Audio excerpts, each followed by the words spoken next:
on Lewis Herms' channel, Screw Big Golf. Let me get Lewis back up here on the screen here real quick. What's going on, brother? Howdy. We having fun yet? Oh, too much fun. Just working on Unity Tour stuff all day today, but I can't wait. yeah, it's gonna be different, I think, and it'll be a blast. I really think this is an epic adventure. I was working on graphics for Esther the RV, and they're coming out. It's gonna be badass. So it's all worth it. Nice. You know, all this hard work comes together, and hopefully we can figure that we the people actually hold the power, and we can stop waiting for somebody to come in on a shiny white Pegasus with a unicorn horn on it. Yep. And guys, if you haven't signed up yet on rememberyouroath.com, go do that because it's going to be extremely difficult if we're not organized, if we're not all in one place. I keep seeing a bunch of people saying, hey, I'm going to go, because I've told people to create local clusters and stuff in their communities and their counties, which people should do. But then everybody's like, oh, we want to go create our own websites. Well, then you got 10,000 websites. Everybody's spread out. Nobody knows what anybody's doing. Everybody is going to have to come to one central location. And that is the biggest thing I think the enemy's been counting on the whole time is that we won't be able to actually centralize our efforts and get organized and unify in that way. So that's one thing we have got to nip in the bud. We have got to pick a place. And I think the website and app that Lewis has created, rememberyouroath.com, is the way to go. I mean, really all it is a landing page for everybody to sign up and get informed, and so we can stay active and take action at the local level. Yeah, I'm excited because the app will work exactly to what you're saying. So if somebody has an event, there's an event calendar. You just literally pop it in there, Yep. and you can geo target it. In fact, I just sent some changes to fixes to my app designer just 2 days ago. You can geo target and say, hey, what's going on within 30 miles from me? In events, boom, you got this event coming up. You got this event coming up. Here's the calendar. It even will calendar it for you.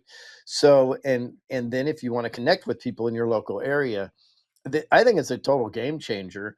And my goal is to have that, Remember Your Oath, and a complete printed out game plan ready for you on our websites, ready to go September 1st. And we're going to take off September 3rd. So, um, I just got the chills, and those are, God bumps or whatever we want to call it, because when I say game changer, it's just, and this is not hyperbole. By the way, this is not me creating this.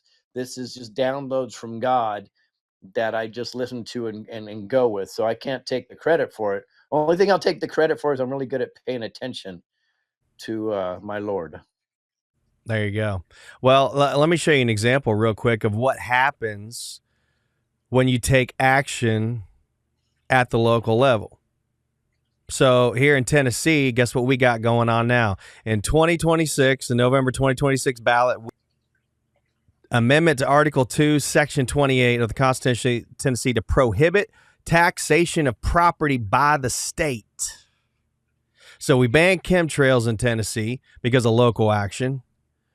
About to ban property taxes because of local action.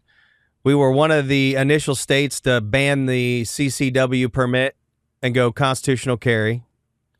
Tennessee banned state income taxes a long time ago.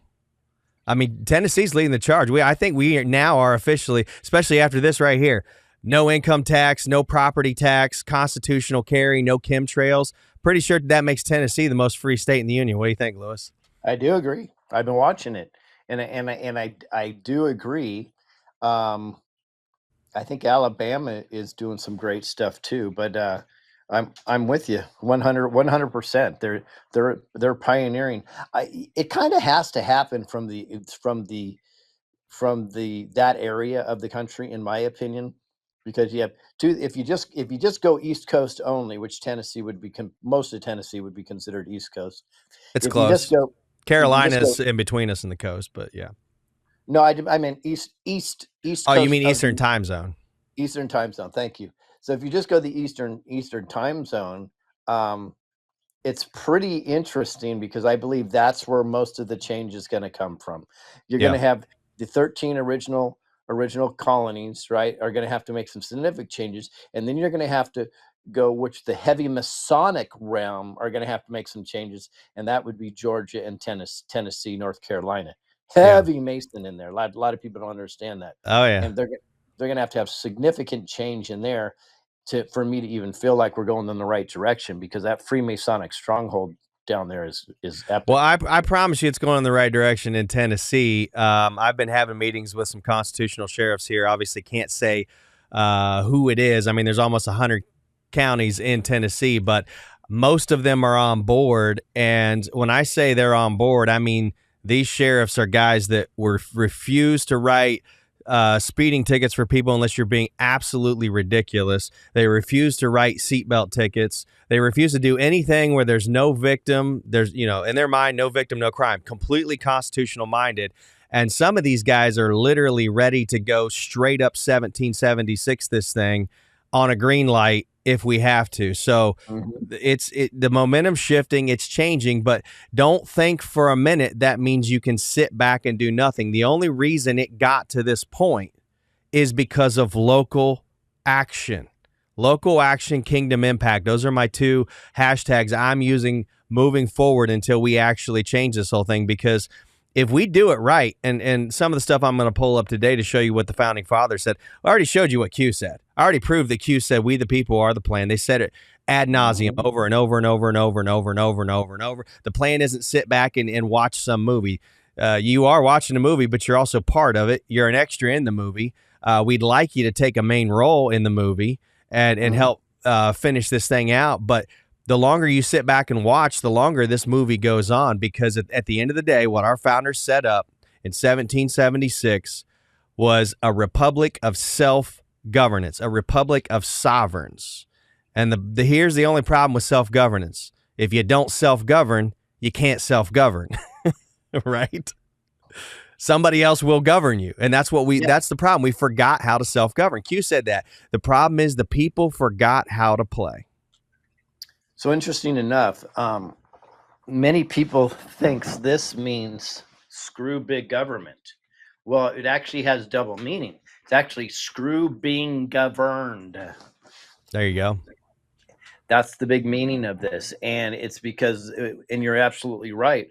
It's like what comes first, the chicken or the egg? You can't wait for government to reduce governing us and They'll never hope that's do going to it. come around, It's the because fox watching the hen house, man. it and it's worse. It's the greedy fox watching the hen house. Yeah. So they want to self perpetuate everything for themselves. They never care about we the people.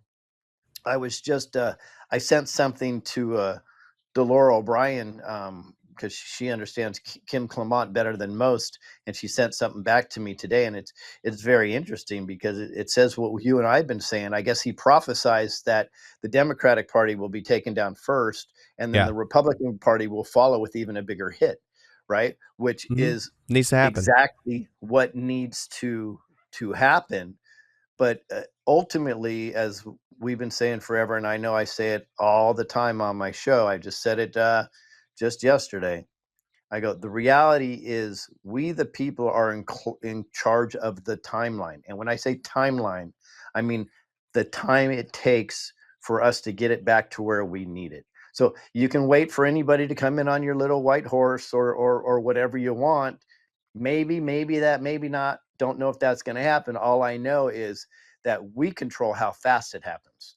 Yeah. So when we start getting active, like you say, I just change it. Mine's the micro will fix the macro, right? So when we get active locally, it's proven time and time again that you only need 0.1% to literally get active and change everything in your local government, and the local will change the big deal. Which, by Well, the way, we don't need the big deal. Just no, let's we just don't. And the whole big giant thing is made up of all the parts. It's made up of all That's right. everything really goes down to the counties. And that's why technically the sheriff, which is the only elected law enforcement officer, has the biggest responsibility and we really need them to work with us. Now, the military, that's all federal government. Their job is to protect the borders of the nation, right? Protect our property there. The sheriff, his job is the same thing, but at the county level.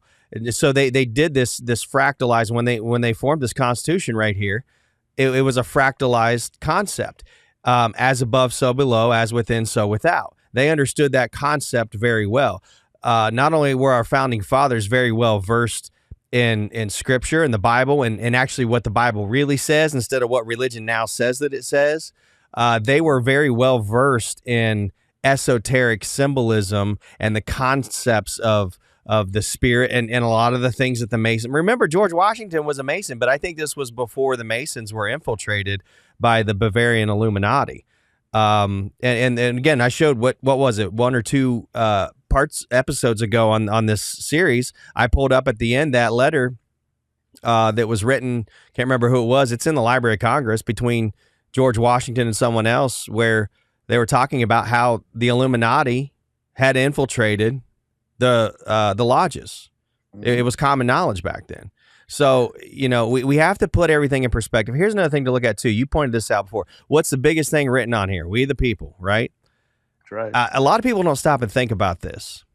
This is actually what proves our sovereignty and our self-governance in it. Number one, the preamble opens up with, in order to form a more perfect union. Right? So this thing wasn't to dissolve the existing union. I hear these people argue all the time, we just got to go back to the Articles of Confederation. This didn't dissolve the Articles of Confederation. This was an addendum to the whole thing. And this is something we've got to start educating. We got to take back over the education system and educating these lawyers and judges on this, because I'm not making this up. I'm just reading what it says. We've got to get back to a state of mind where we understand it says, we the people. The people were sovereign under the Declaration of Independence and the Articles of Confederation. The people were sovereign. See, the states, it didn't say the states of the Union. It says we the people. See, it was the sovereign people that actually wrote this thing to try to perfect the Union even more and give more protection, more checks and balances for the sovereign people. It was written for each individual person. That is the smallest minority in the world, is the individual.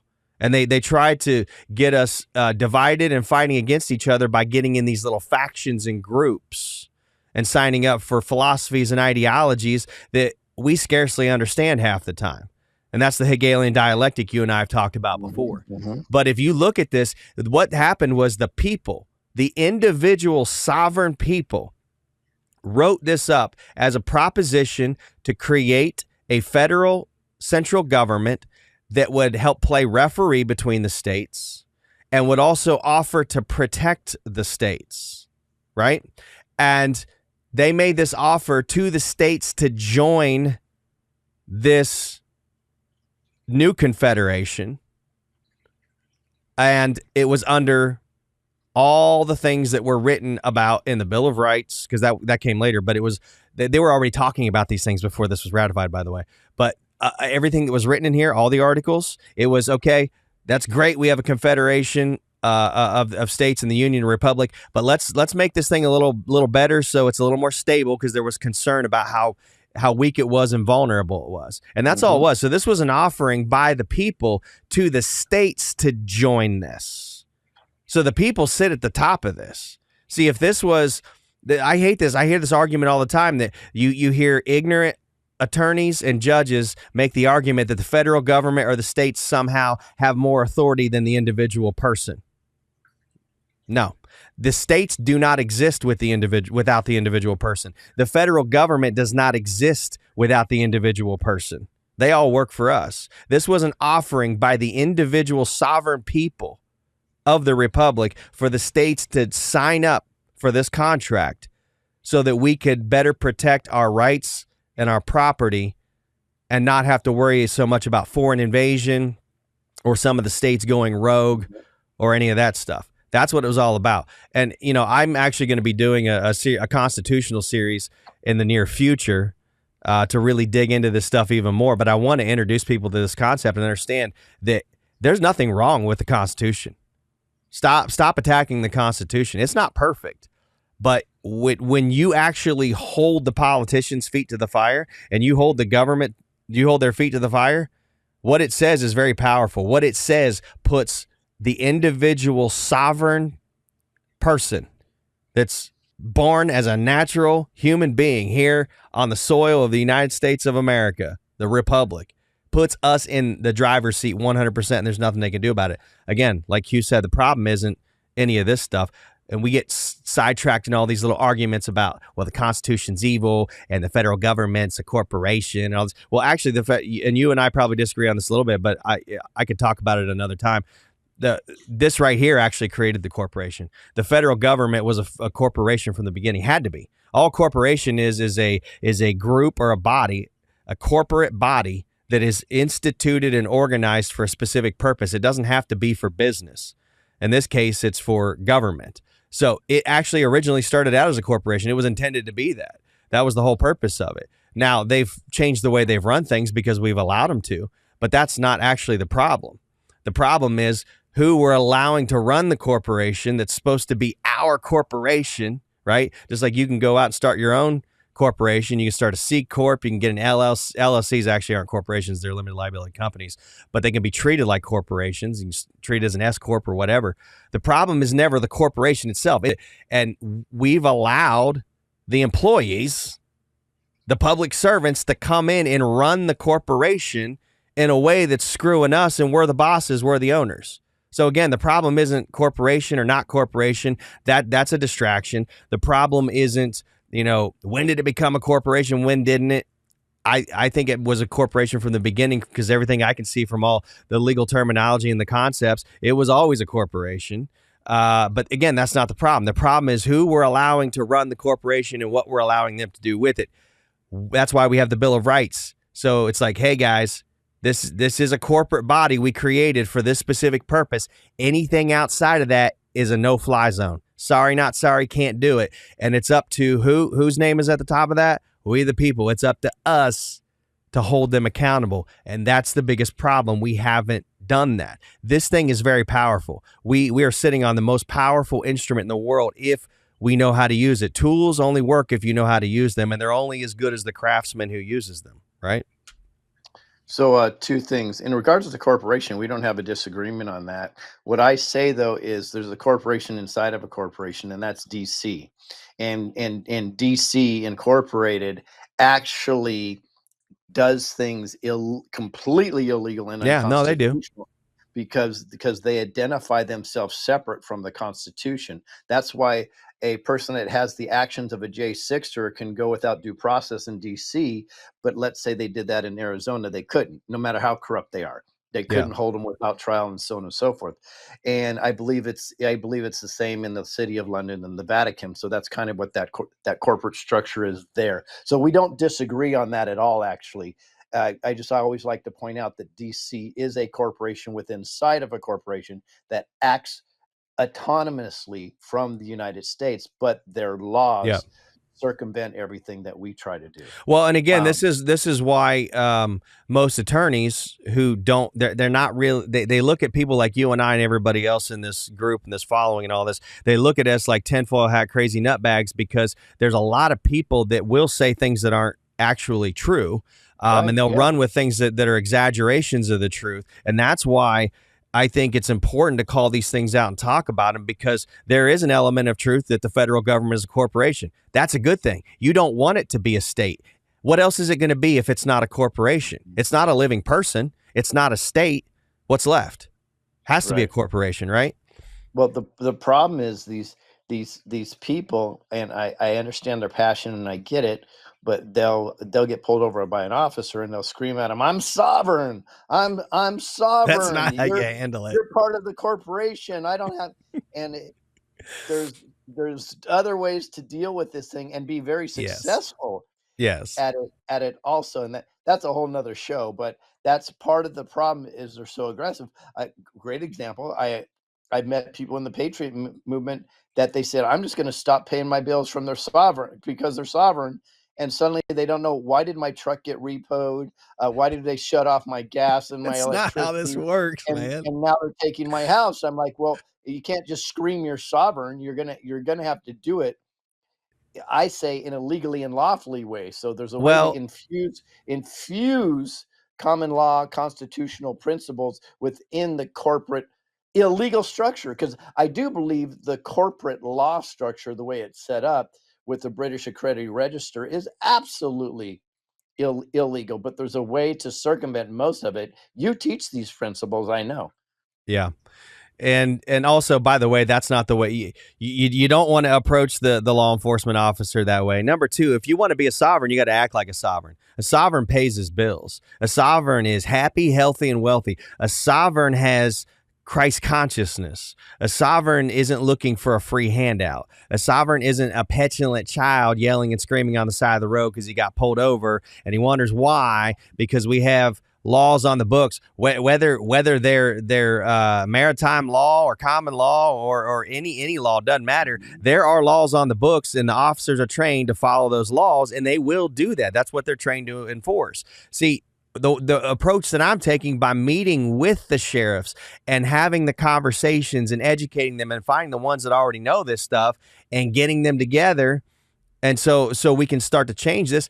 You know, the sheriff's the most powerful one, because if we can get them all to agree to not enforce unconstitutional laws, it doesn't matter what all those assholes in the fancy building in suits and ties write down on a piece of paper. It doesn't apply to you if you've got the sheriff on your side and they've agreed. Well, we've took an oath to the Constitution, and they all have, by the way, that we're not going to enforce any unconstitutional laws. That fixes the problem right there. They can sit in Congress all day and just write away and write and scribble until they're completely mad and pulling their hair out. If the officers won't enforce the unconstitutional laws, it is of no effect. It doesn't matter. And so that's real, again, local action, kingdom impact. And I'm sorry, but Trump can't do that for you. That's off limits.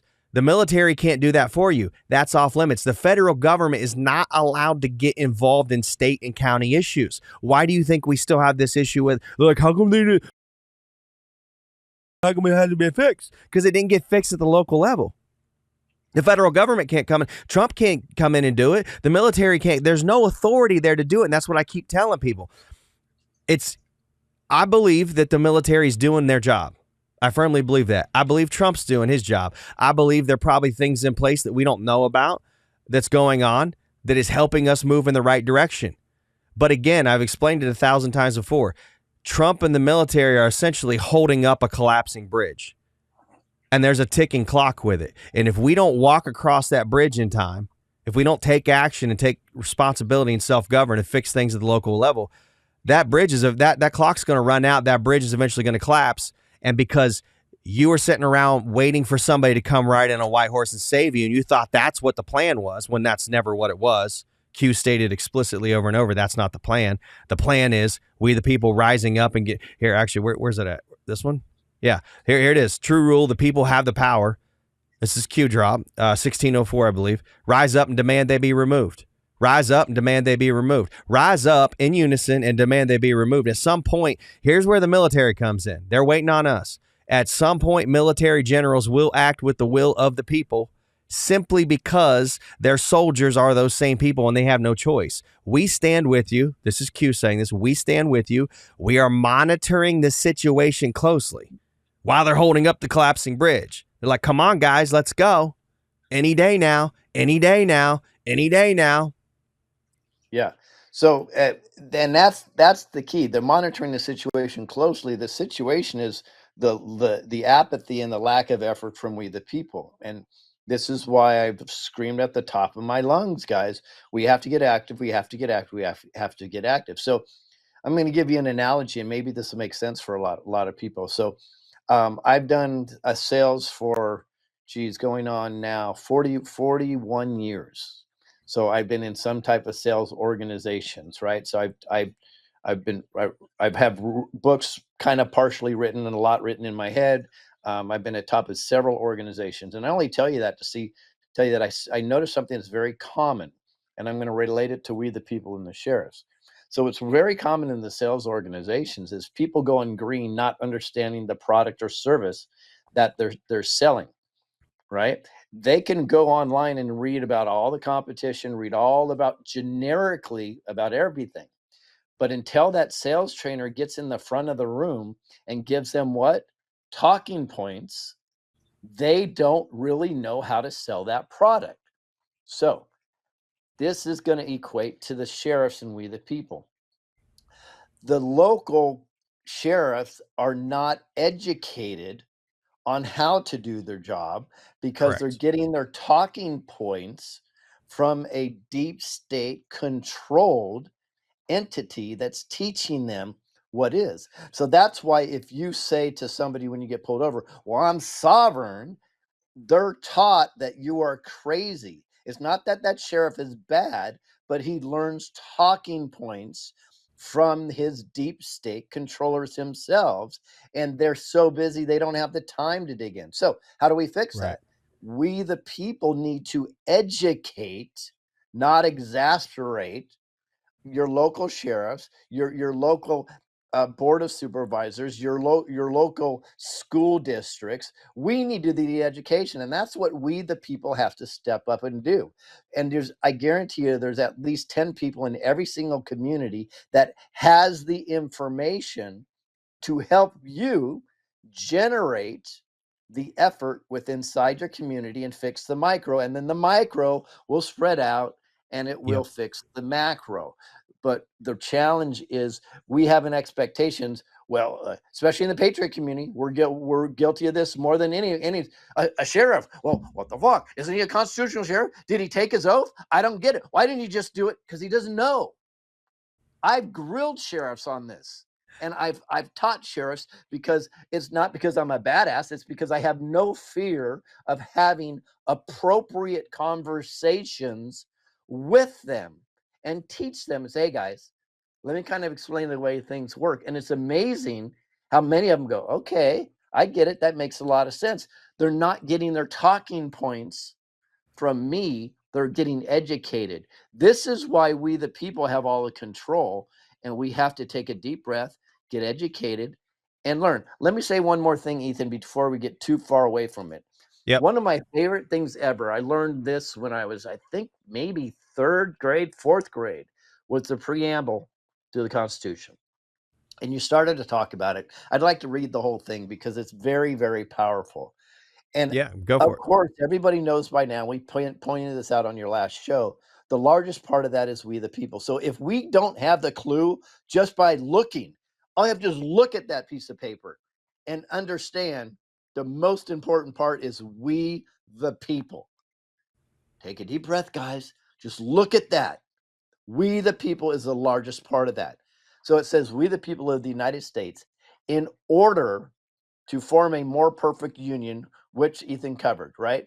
To establish justice, no brainer, ensure domestic tranquility. Isn't that interesting? I think that's very powerful. Provide for the common defense. It says, we the people to provide for the common defense, promote the general welfare, and secure the blessings of liberty to ourselves and our posterity. Do ordain, this is huge, do ordain and establish this Constitution for the United States of America. We, the people, are doing that. Yep. We are forming a more perfect Well, union. and notice what it says too. This is the only reason we established it. So if anything goes outside of that, and that's what I was about to show here in a second with the 10th Amendment in the Bill of Rights, is that anything, it says anything, not some of the things, anything that's not specifically listed in here. If it's outside of that, the federal government, not only can they not think about it, they can't touch it, they can't breathe on it, they can't even wish it was. And what do we let them do? Exactly everything that goes outside of this. And then we sit around and complain and we're like, well, who's coming to save us? I know. I'll vote harder next time for somebody who will fix it. Let's get a better fox to watch the hen house. Yep. This Republican district, it's going to be more palatable for people to look on the grander scale. So Yep. this is the way to go, though. But we want to go directly to the Supreme Court and have them fix everything, and then the Supreme Court's like, give me something. Yeah, that's people keep saying, well, how come it keeps getting thrown out of the Supreme Court? Because the Supreme Court is ruling by the exact letter of the law. And again, they can't it's not the federal government's job. Again, what does it say right here? 10th Amendment, the powers that are not delegated to the United States. What's the United States? The corporation, the federal government. Notice, remember in the preamble it says, this is we the people for the United States of America. When it says United States of America, that's the republic. That's the raw republic, not a corporate body. That's the republic. The United States is the corporation. It's the federal government. It's inside that 10 square mile area between Maryland and Virginia. And its job and only job, it says the powers that it has are the stuff that's listed in this thing. And it says the powers that are not listed in this thing, the powers that are not given specifically to the federal government, the United States, by the Constitution, nor prohibited to it by the states, are reserved to the states and respectively, or to the people. This is why the Supreme Court, which is federal, keeps coming back and says, nope, no go. You have to fix this at the county level. The federal government's not allowed to tell the states or the counties how they handle their elections. They're not allowed to step in at a local level and prosecute people. Now they can make a ruling on a principle of law and say, hey, this violated this principle of law. But guess what? There's nothing in the Constitution that says it's not delegated to the, I don't know how people want to see this. It's not delegated to the federal government to handle it and make a ruling on it. They can't touch it. So the Supreme Court has been right in every ruling they've done here. So here's an example I want to give people, and this is why we can't have our cake and eat it too. We can't have it both ways. People are very, very happy that the Supreme Court took Roe versus Wade, threw it out because they threw it back to where? They threw it back to the states to make the decision. Why would it be any different for an election? It wouldn't be. Why would it be any different for any situation? It wouldn't be. So they're waiting for a state to come up and bring the case, and whether it gets defeated or not, then that would go to the Supreme Court. I think we're trying to constantly bypass that process when they literally are telling you with what they did with Roe versus Wade is, hey guys, we have to throw it back down to the state. So if they did something so important to the within a womb, why do you think that suddenly all election cases would go directly to the Supreme Court? They wouldn't. They would have to go through the state first. But we're so upset with this that we don't really want to look at the way it's written. And by the way, that frustration that we get because they're not deciding on the election stuff is exactly why this republic is so amazing if it's run properly. The same thing that frustrates us is the same reason why it's actually amazing. We just haven't been doing our job locally to get things done correctly. Yeah. Well, let me show you something else too. This is Article 2 of the Constitution. The first one, Article 1, deals with legislative. There we go. That's better. Now, remember, what was the 10th Amendment in the Bill of Rights say? If it's not listed in this Constitution, it's off limits 1 bazillion, gamillion, badillion % to the government. They can't touch it. They can't breathe on it. They can't even think about it. Right? And thank God for that. Again, trust me, you don't want Trump and the military to have the power and authority to be able to come and do half the things that people are saying. Because if they had that power and authority, it would have been listed here in Article 2 of the Constitution. What's the Constitution? Supreme law of the land. It's not the law of war manual. It's not some codes and statutes written by the federal government. That's for the federal government only. They can't do it. This is real easy. It ain't hard. People make it hard. And guess what? It's really short. There's 4 short sections there. And most of it's spent talking about how the president is elected. I invite everyone to read Article 2 of the Constitution. If it ain't in here, the president and the military can't do it by law. That's a fact, Jack. And if it were any other way, we'd be in big trouble because long before we even got to, probably long before we even got the Civil War, The United States wouldn't even exist because there would have been some corrupt asshole that weaseled his way into the presidency and then did a military coup and took over the nation. It would have been bye-bye. So that's not even a good thing to sit around and think and hope and wish and pray that the president and the military can come in and save the day. Because if they had that power and authority, number one, it would be listed here in Article 2 of the Constitution, and it's not. But if they did, this country wouldn't even be here. You and I probably wouldn't even be here. What's that? Article 2 right there. There you go. I'm not going to read through it, but it's pretty long. Well, Article 2 is not even that long, but it's too long to read on this show. Yeah, that's what I meant. Well, here, look, Section 2. This is the part about him. We can read that. Being Commander-in-Chief of the Army and Navy, right? Look, right here. Right. The President shall be Commander-in-Chief of the Army and Navy, the United States. The President. Who's the President of the corporation? Who's the President of the United States? It's whoever Congress says is the president, right? That's why any idea that Trump is officially the president is factually incorrect. It is actually not true, because even if we know Trump got elected, he got the votes, he's the rightful president, he should be the commander in chief. If Congress doesn't say he is, then he's not.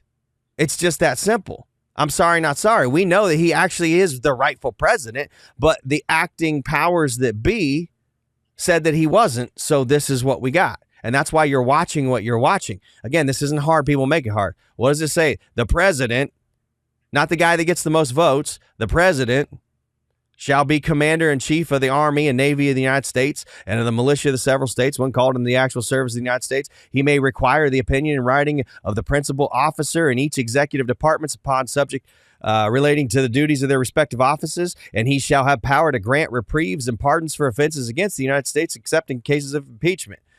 And here's the other power he has. He has the power by and with the advice and consent of the Senate to make treaties, provide 2/3 of the senators concur. He shall nominate and by with advice and consent of the Senate shall appoint ambassadors, other public ministers and consuls, judges of the Supreme Court, and all other officers in the United States whose appointments are not herein otherwise provided for and which shall be established by law. But the Congress may by law vest the appointment of such inferior officers as they think proper in the president alone, in the courts of law, or in the heads of departments. Here we go. The last part of it.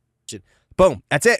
That's all the power and authority that the president has with the military. Can't effing do another goddamn thing. That's it. This is the supreme law of the land. So if anything is not listed here, it's not the supreme law of the land. It's whenever the federal government makes laws, codes, and statutes, it only applies to the federal government and within their own employees and their own offices. They can't make it apply to the sovereign people. They can't make it apply to the states. That is why Trump and the military can't save you. You have to self-govern. I mean, it's just, I don't know what people want. Like, what do you want? Do you want to self-govern or do you want someone to govern you? Those are your choices. But that's it. They want that cake and eat it too. That's it. Well, let's look at what some of the founders said about it. And again, I fully expect the president at all times. I don't care who it is. I fully expect the military at all times. I don't care who's in there to do their job. And I suspect they are. Now, I fully expect the Supreme Court of the United States of America to do their job. Those justices to do their job. And I think they are. Most of them. The problem is our understanding. We've all been bamboozled our whole lives. Our understanding of who and what we are and what this republic is. We let them get away with so much stuff. It's really simple. You read that Constitution. I know you've read it, Lewis. You read through it. Yep. I would say 90% of the stuff that we've allowed the federal government to do, it's not in the Constitution, which means they're not allowed to do it. Right? Right. So if somebody has a question, and this is where you and I may have a conversation. We'll see. They said, have Kamala in there knowing that she's an anchor baby. And well, I don't think they were intentionally making him look like that. I think that's just the guy they ended up with, and he's just like that. I don't think the guy they ended up with is has dementia, and they have several actors that could be playing him. So right. that you and I would have to disagree completely. Well, again, I'm So I not think saying I 100% agree with that. I'm just throwing out an idea. Also, right. But my but point is, what so if the it is part of their plan to do that because they could be trying to pull something really sinister here that we haven't even seen yet? it could be, but what I believe is that I think that for me, I feel certain that the gray hats are running that dude and Kamala and probably whoever would be in next. The question that you posed, which I thought was good, is but why would they be putting through all this? And my answer to that is in the history of warfare, there's never been a big war settled without a treaty. And when the loser of the war is in negotiations, they always hold some cards. So we know that the deep state's been in control over 1,000 years, could be more than that, actually. Yeah. So, if what cards could they possibly have? They could definitely have a dirt. Clearly, they have the capability to do direct energy weapons. We've seen that in Lahaina, right? They could have definitely have bioweapons. Maybe they have hundreds of thousand kids in deep underground military bases that the good military couldn't get access to.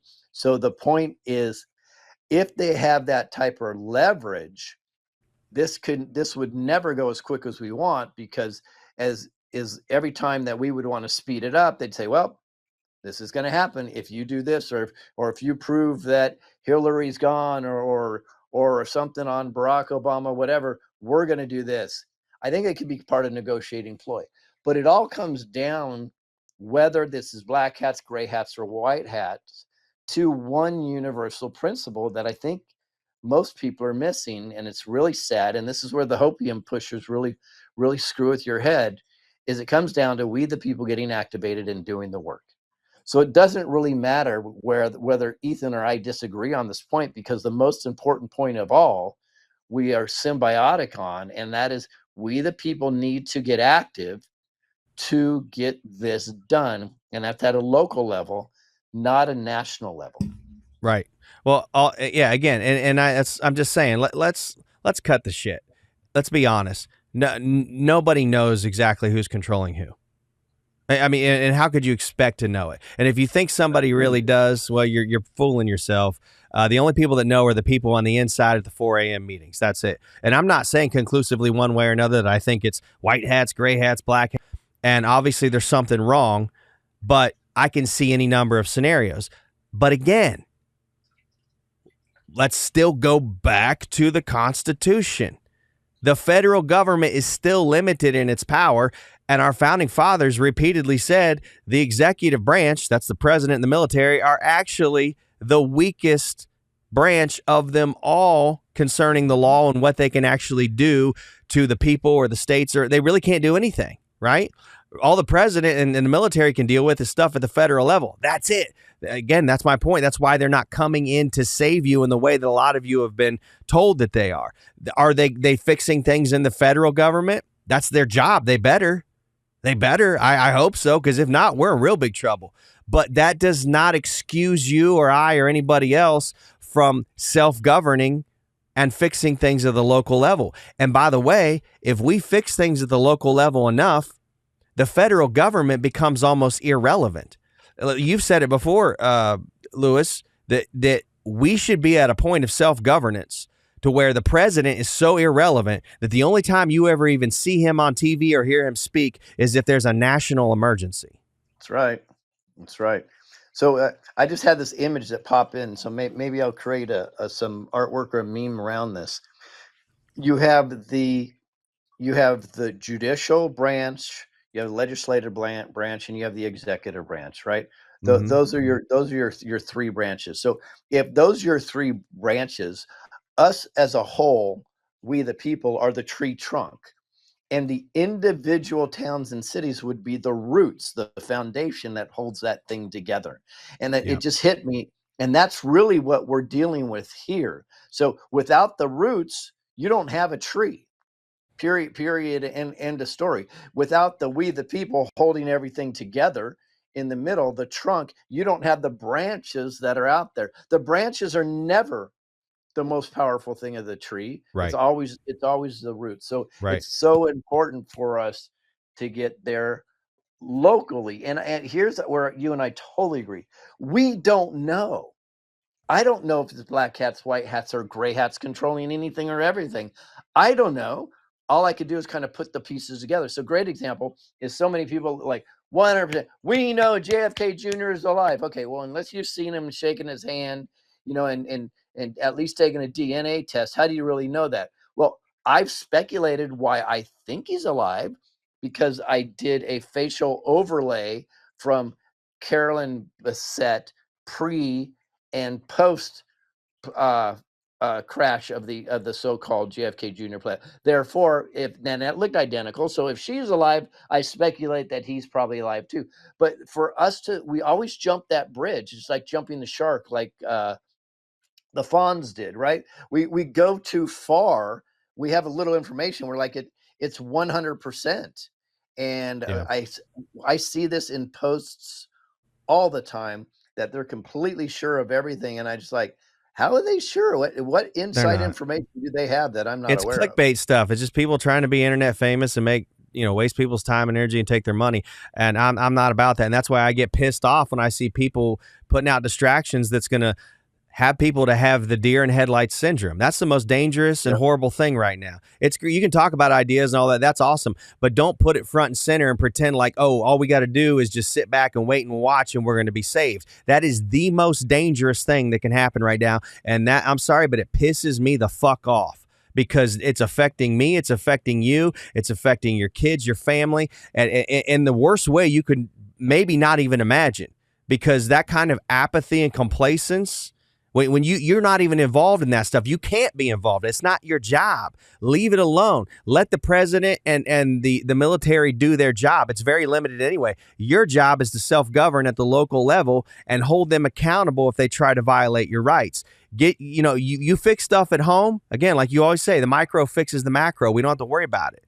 And that's my contention with anybody who's going to lead people like a Pied Piper down these paths. It's dangerous. We don't have time for patty cake. The gloves have got to come off. We got to take action because these are just facts. We can sit around and debate these things I think this because of this. Well, that's great. That's awesome. Let's talk about it. I love talking about conspiracy theories just as much as the next person. But if we don't get serious and take action, that's going to be the last thing you're going to want to talk about. You're going to be trying to figure out how to get out of the gulag you're in. You know what I mean? And that's why I'm so upset about it. But look at what Noah Webster had said here. October 17th, 1787. I want to show you a few things. This is the guy that wrote the dictionary, right? Webster's dictionary. He was one of our founding fathers. A lot of people don't know it. It's a really long thing, but I highlighted. Let me get down to it. I highlighted one part here. And there's another part of his letter I wanted to cover. An address that he made. This is stuff concerning. This was before the ratification of the Constitution, and when they were talking about it, what they wanted to ratify and what they didn't. Did I miss it? Somehow I missed it. The part I must not have highlighted this. It might be on the next one. There it is. Yeah. Because I pulled up his letter several times. Okay, so he's making a list of points here. This is number 9. I brought this up before, and I just want to show you how many things just got kind of pushed by the wayside and ignored. This is important to recognize because these type of things were in action somewhere along the line. They got changed. I don't know where. I don't know who did it or whatever. But this wasn't being just talked about by Noah Webster. It was being talked about by Monroe and Madison and Jefferson and a bunch of the others. I brought this up in, I think, part 2 of this series. Blacks in the southern states. The Constitution has therefore wisely left each state to pursue its own measures with respect to this article of legislation during the period of 21 years. And it's the same thing that they did with abortion recently, right? It's left up to each state. Such are the principal objections that have yet been made by the enemies of the new Constitution. They are most frivolous or founded on false constructions and a misrepresentation of the true state of facts. They are evidently designed to raise groundless jealousies in the minds of well-meaning people who have little leisure and opportunity to examine into the principles of government. That's the problem. Most people don't take the time to examine the principles of government. That's why we get into all these silly arguments and follows these little fantasy things and get mad about stuff we shouldn't even be mad about, right? Because it is actually rightly divided up where the powers are supposed to be. The sovereign individual is the most powerful, and then the states are created by the sovereign individuals. The federal government's created by the states. Ultimately, we the people have the power, and the states have the more power than the federal government. And he goes on to say, but a little time and reflection will enable most people to detect such mischievous intentions, and the spirit and firmness which have distinguished the conduct of the Americans during the conflict for independence will eventually triumph the enemies of union and bury them in disgrace or oblivion. And I think that needs to be revisited. By the way, how much time do you have? Can you go for a little bit longer so I can finish this note by him?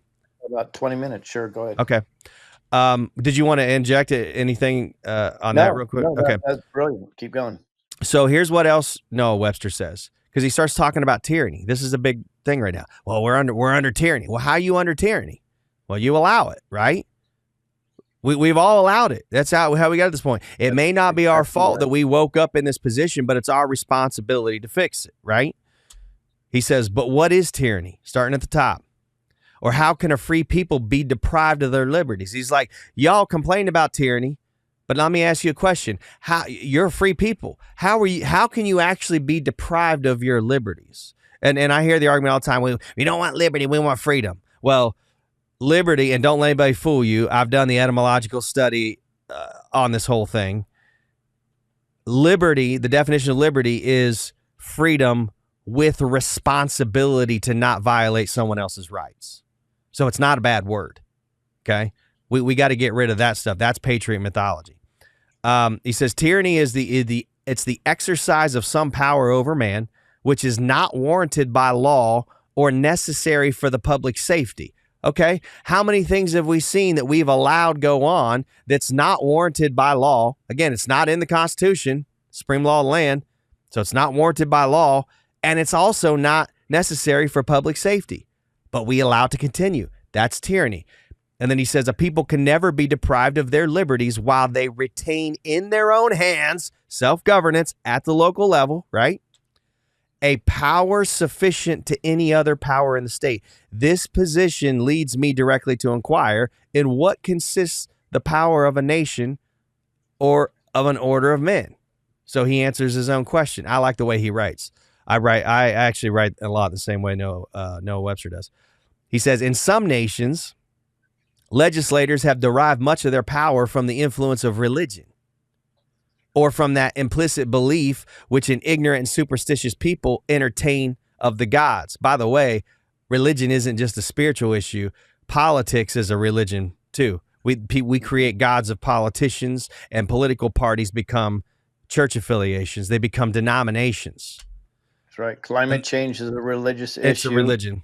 Yeah. And all a religion is just a deeply held personal belief about something. It doesn't have to be anything supernatural or spiritual. So he says, number one, religion's mostly the problem, right? This is how legislators usually derive their power. In all the other nations he's referencing, he's like, they do it usually through religion. That could be political religion, which is a secular religion, or it can be spiritual religion like church or any number of things. And he says, or from that implicit belief which an ignorant and superstitious people entertain of the gods and their interposition in every transaction of life. See, we let politicians have an interposition in every transaction of our lives. How does tyranny happen? This is the whole question is about tyranny. Here's how it happens. And again, if we just go back to this, the whole problem fixes itself. You don't need a president or a military or police officers or any of that stuff to come in and save you. You automatically save yourself. If enough of us do this together, there ain't nothing they can do to stop it, right? All right, so the Roman Senate sometimes availed themselves of this engine to carry their decrees and maintain their authority. This was particularly the case under the aristocracy, which superseded the abolition of the monarchy. The augurs and priests were taken wholly from the patrician families. They constituted a distinct order of men, had power to negative any law of the people by declaring that it was passed during the taking of the auspices. This influence derived from the authority of opinion, was less perceptible, but as tyrannical as a military force.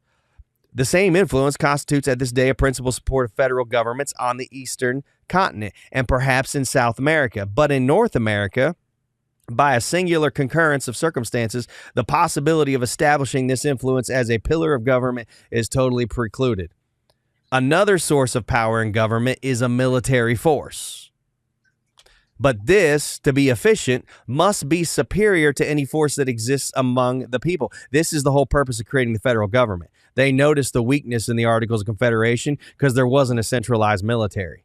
But there's also a warning that goes with that. Corruption creeps in. If you let them go outside of the laws that are in that Constitution and write their own little manuals and codes and stuff that they can do whatever they want, that's dangerous.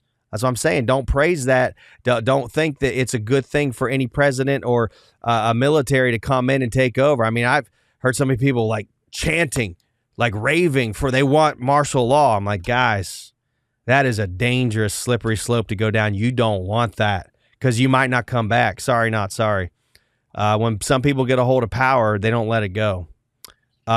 So he goes on to say, or which they can command, for otherwise this force would be annihilated on the first exercise of acts of oppression. Before a standing army can rule, the people must be disarmed, as they are in almost every kingdom in Europe. The supreme power in America cannot enforce unjust laws by the sword because the whole body of the people are armed and constitute a force superior to any band of regular troops that can be, on any pretense, raised in the United States.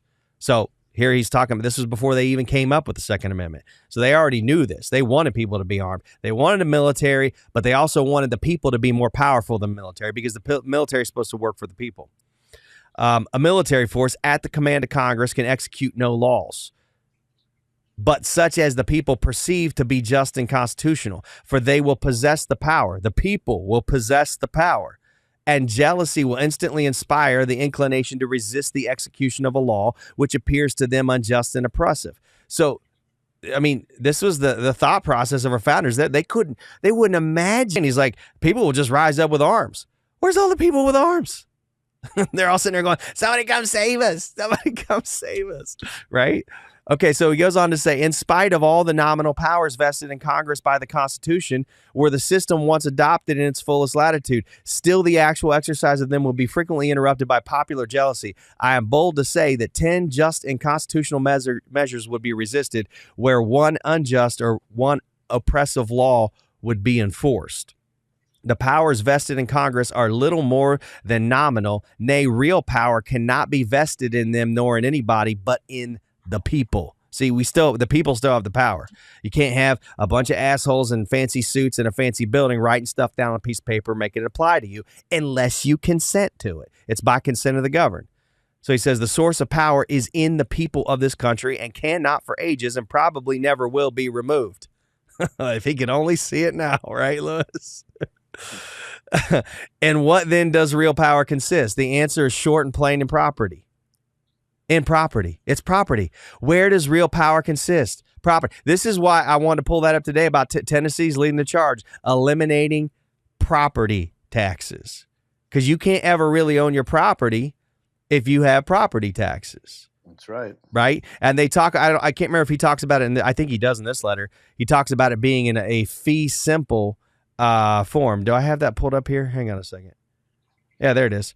I pulled it up next to this. A fee simple is the greatest possible property interest in land, granting its owner all traditional property rights. Because a fee simple interest stretches out in time forever, there can only be one fee simple at a time for any given chunk of land. Traditionally, transferring a fee simple required a deed with the words to X, whoever that is, and their heirs. In the modern day, there is a presumption that a fee simple is transferred unless the text of a grant specifically indicates a lesser interest and transferred instead. In its pure form, a fee simple absolute, the owner retains both title and possession to the land regardless of any future events or circumstances. That's why they wanted to implement property taxes, and we went along with it.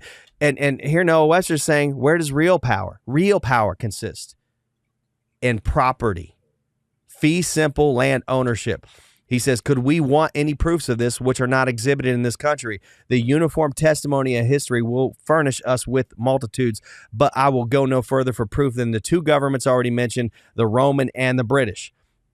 Let's see here. We got about 15 minutes. Let me read through this real quick because this is important. The most important thing we can do at the local level is abolish the property tax. Guys, that has to be our number one thing. Because and the point he's making here, and you'll see, is that if everybody can own their property perpetually, pay it off, you can never be taxed on it. It can never be taken away from you. You can pass it on to your heirs, generational wealth. The government can never take over. That's where we messed up. That's the biggest place we messed up. Imagine if all the families in the United States had owned their land, fee simple, title deed, and passed it on generation after generation, and there's no taxes on the land. Do you think the government would be able to do even half the stuff they're doing now? Nope. He says Rome exhibited a demonstrative proof of the inseparable connection between property and dominion. The first form of its government was an elective monarchy, its second an aristocracy, but these forms could not be permanent because they were not supported by property. The kings at first and afterwards, the patricians had nominally most of the power, but the people possessing most of the lands never ceased to assert their privileges till they established a commonwealth. And the kings and senate could not have held the reins of government in their hands so long as they did, had they not artfully contrived to manage the established religion. Can you say political parties pushing property taxes? That's the established religion. And play off the superstitious credulity of the people against their own power. Thus, this weak constitution of government, says the ingenious Mr. Moyle, speaking of the aristocracy of Rome, not founded on the true center of dominion land, nor on any standing foundation of authority, nor riveted in the esteem and affections of the people, and being attacked by strong passion, general interest, and the joint forces of the people, moldered away, of course, and pined of a lingering consumption, till it was totally swallowed up by the prevailing faction, and the nobility were molded into the mass of the people. The people, notwithstanding the nominal authority of the patricians, proceeded regularly in enlarging their own powers. You see it today with politicians.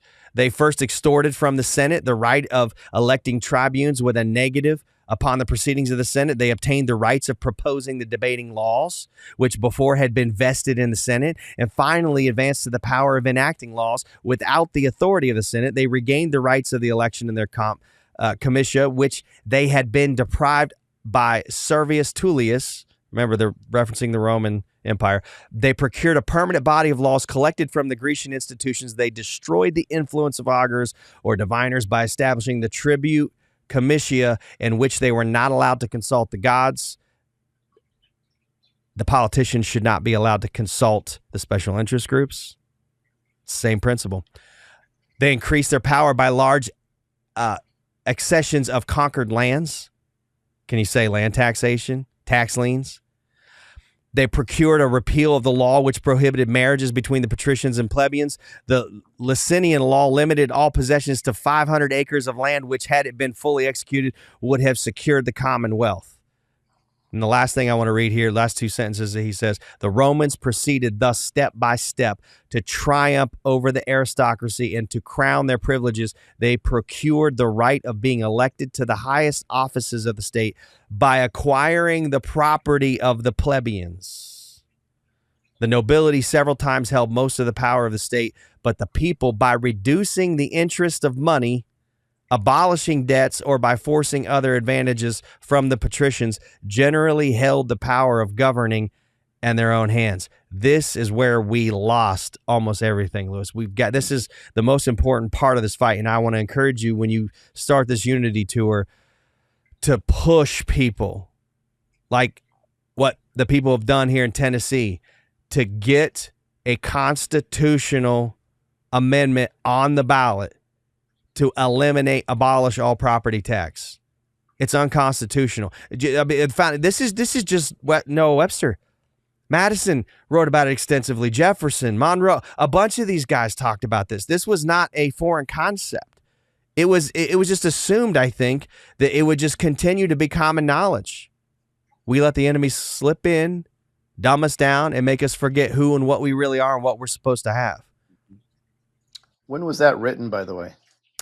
That was written October 17th, 1787.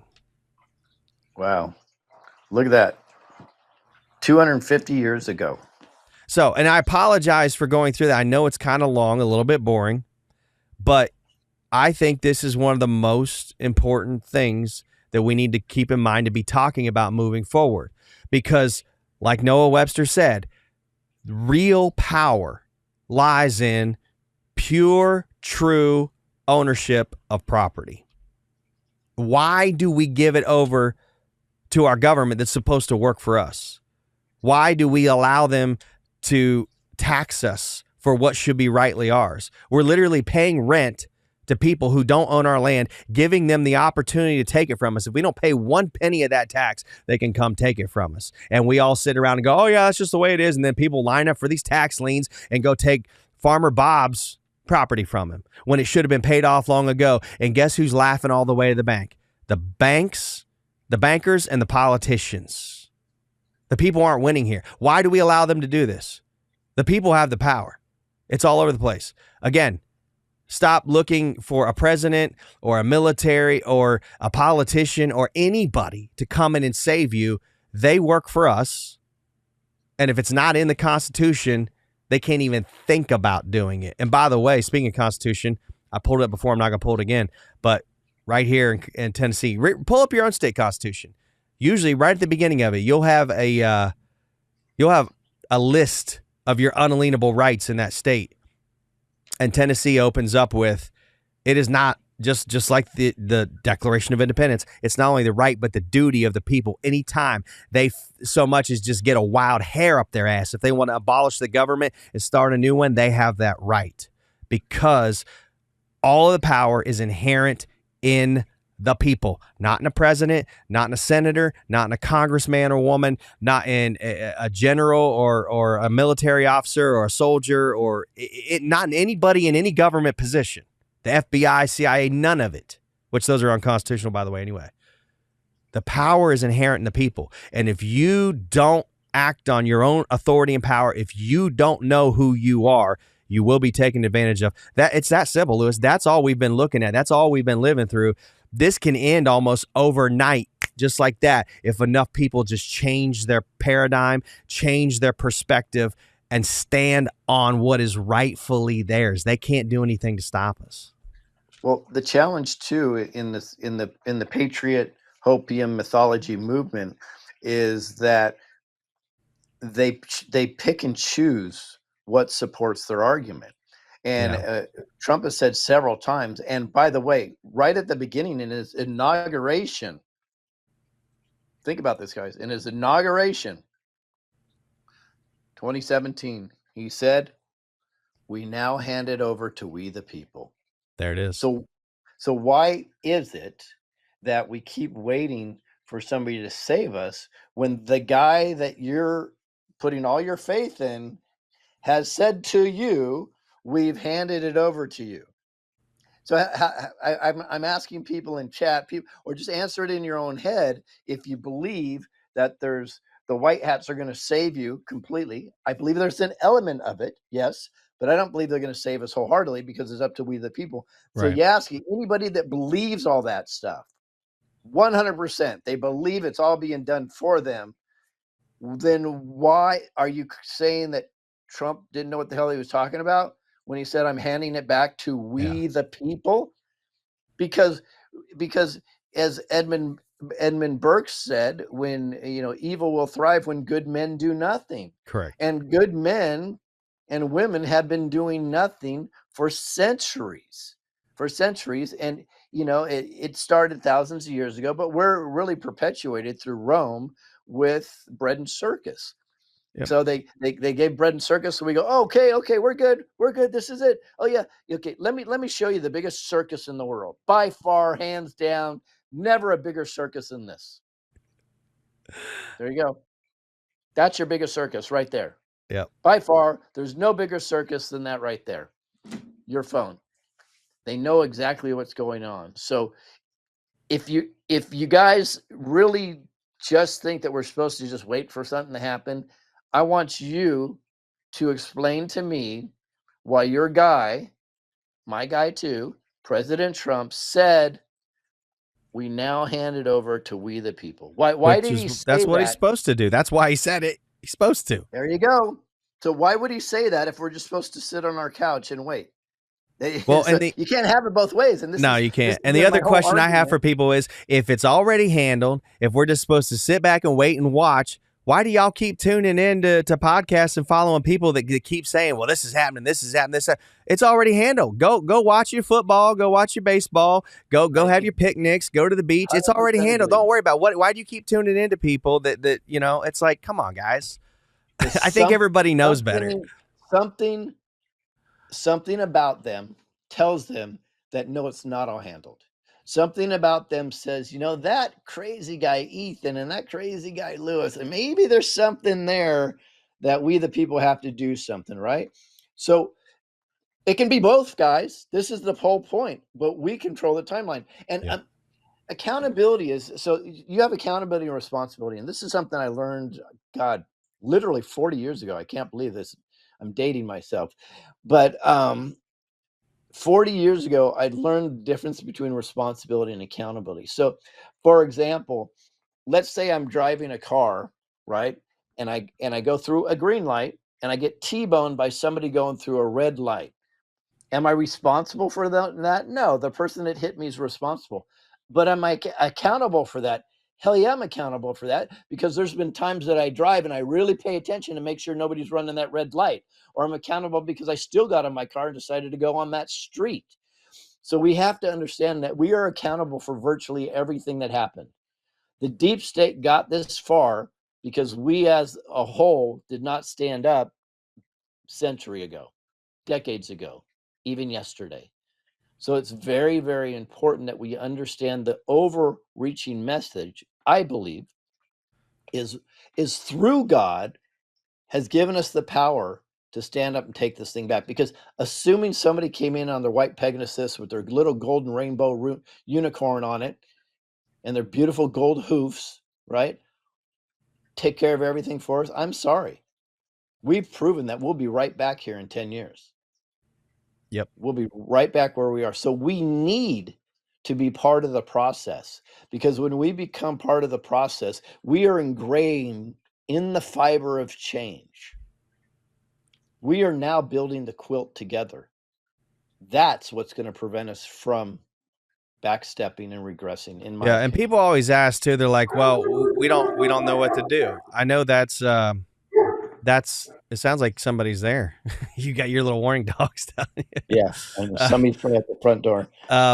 But people always ask, well, if we don't have a plan, we don't know what to do, all this. We got here through a dumbing down process, decade after decade after decade, if not century after century. And so it starts with education, right? And it starts with, and this is why I will always be the Paul Revere riding around, yelling and screaming when I see people trying to lead other people astray, to not take local action to make a real impact in the Republic, in their own lives, to make a real change. It's great to talk about ideas and theories about what's going on here, what's going on there. But if you don't educate yourself first and foremost, here's what you have to start with. You want to know where to start? Don't go anywhere else until you read this right here. You need to fully understand this before you do anything. And so if anything contradicts that, it's BS. If it's not in that Constitution, the federal government can't do it anyway. So why would you hope that they would? You want Trump to violate the Constitution? I don't want anybody in a political office to violate their oath of office or the Constitution. So if you don't understand what's in there, then you could be easily misled about what's going on, or led easily into distractions that keep you from taking action where you need to go. So once you understand the law, once you understand your rights, now it's easy to figure out for yourself, especially if you're meeting regularly with people like they did in the 13 colonies originally. They had little local clusters in their communities, town hall meetings, pub meetings, church meetings, whatever. Enough people coming together to discuss the issues in your area. Well, if you don't know the law, you're not going to know what to do or how to handle it. You have to educate yourself on the law. I can't educate you on that. Lewis can't educate you on it. Nobody can. And if people sit around and citing, this law or that law over and over and over ad nauseum, saying it's all handled, that doesn't fix anything, because it's not all handled. Obviously, look around you. We are a republic of sovereigns. And if you want to stay that way, you're going to have to want to self-govern. The only way you can self-govern is if you know the law. That's where you have to start. The rest of it, like what I'm doing, having meetings with local sheriffs that are constitutionally minded so we can set a brush fire in the hearts and minds of them and get it to spread.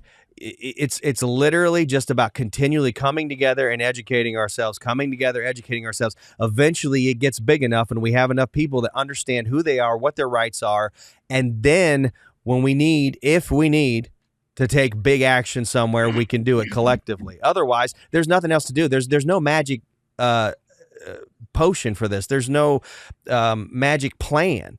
The plan is just that, we the people, and we have to know who we are, we have to know the law, and we have to come together and work in unison.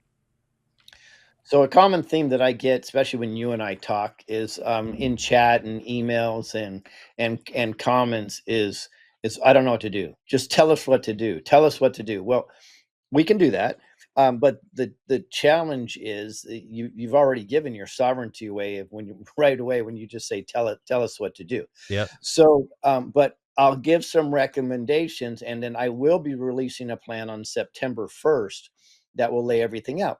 I would urge that you don't wait till then, but I'll give you some really simple suggestions. Go get a T-shirt with your favorite message on it, and it doesn't have to be from me or Ethan. That's not the purpose for me saying this. Whatever it is, it may be pro-Trump T-shirt, right? It may be a T-shirt that says "Love the Constitution" or "We the People," or even like mine, "Screw Big Gov." Whatever it is, whatever resonates with you. Why would Lewis say that? Wear it everywhere, everywhere. You go shopping, to a restaurant, a movie, everywhere. You'll be shocked at how many people give you a thumbs up or a good look. Don't worry about the idiots that say something different. And then when they give you a thumbs up or a good look, you engage them in conversation. And you say, yeah, so you like that? Yeah, well, here's why I do this, because I'm kind of frustrated what's going on in our local area. How about you? They're like, yeah, I'm frustrated also. Okay, great. You know what? I'm thinking about forming a small group. Maybe we'll do a coffee or lunch, once every couple of weeks. Are you interested and being part of that so we can make local change? Sure. Grab their phone number. Form the group. Now, you don't have to have any ideas in the group. Form the group, because guess what? The group together will come up with ideas. Yeah. And then you'll start to take local action. This is huge. That's one thing you can do. The other thing you can do is you can sit down in prayer. I pray and manifest. I believe in the quantum realm is extraordinarily powerful. So when you start wearing your stuff on your hats and your shirts and you go out there, it's amazing. You will attract like-minded people. And suddenly, when you think you're on an island in the city, you'll be like, wow, there's people that actually think like me. They just haven't been courageous as enough as you are to put your message out there. Then you go into your school district, you're going to find out what's on the agenda. Right? You may just find out somebody's upset because they have trans reading hour, or they're pushing gay porn inside a library there, and you go, you know what? I'm going to show up and I'm going to speak on that. If you're uncomfortable with speaking, support somebody that's speaking. If you're uncomfortable with that, Yeah. then help them write a speech. Guys, it's not so hard. It's Guys, if not so I'm hard. available, I'll come to anybody's town and speak anywhere, anytime. You just Yep. send me an email, contact@ethanlucas.com. I'll do it. I'll bring people with me too. I mean, there's other people out there. It's not just me. There's other people. Lewis might do it too if he's got time I've available. done it several times. I've flown out on my own dime to several cities because they wanted me to speak or Yeah. or Well, motivate look, them. Moses couldn't speak very well. He had his brother Aaron speak to Pharaoh, and guess what Yeah. happened? I mean, it's just you have to have the faith, take the first step, and the things will happen. The pieces will show up. There isn't some book at the library you can go check out that tells And you how to take your government back. everybody has their strengths. If you join a meeting and you just act as a secretary and take notes, Yep. that's fantastic. That's part of the support. You go knock on neighbors and hand them flowers of what's going on. Come on, guys. We've all got this. And I'm done with the excuses. I'm not going to get mad at you because I'm not scolding. I'm not your dad, but I'm just kind of done with the excuses, guys. There are no excuses for us not to participate. Yeah. And the one thing that comes back at me that I do get pissed off at, and I come hard, is when people go, "Oh, well, you have so much time to do this." Okay, let me tell you. I've raised 7 kids. I've been through major tragedies in my life. I've run businesses that take me 60 to 80 hours a week, and at the same time, I put out videos and found a way to work for we the people. So don't you dare come at me and tell me you don't have time. You have time. It's one less show you watch. It's one less podcaster you pay attention to, and you have time to do something. So I don't buy that. Those are excuses. I believe in solutions, not excuses. So I would just suggest just don't come across my desk with that, because I I I No, I'm I, the same way.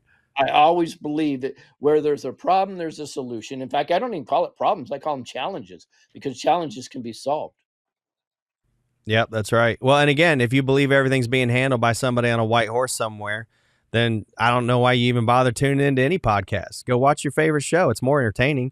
Go I've go said that. I've said that many go watch times. football. Go play video games, Yeah, you know? I've said it many times. If you truly believe that everything's being taken care of, then you should just go chill out until it's all done. I certainly love snorkeling, and I just don't do it Oh, because there's a lot of stuff I'd rather be doing, I don't you have know? time. But I this do this not is have more the time. important, because if we don't do this, because I understand that we have to self-govern. I mean, what do you think self-govern is? It's self-defining. It tells you what it is. It's self-governance. You know, so if we don't do it, then we won't have it. And you either govern yourself or somebody else will. And Yep. you know, you'll figure it out along the way. I mean, I didn't have an instruction manual on how to start my first business. I just went out there and was like, okay, well, this is what I want to do. I'm not going to work for somebody else. I want to get out of the Babylonian system. And I just tried it. I failed a bazillion times, just like Thomas Edison, a bazillion times. And I don't want to get into Edison Tesla arguments. I'm just No worries. making an example. It's, you know, I gotta leave. Let me just leave him with this, because yeah, that's I fine. have to get. I have an appointment, but let's just leave it with this, guys.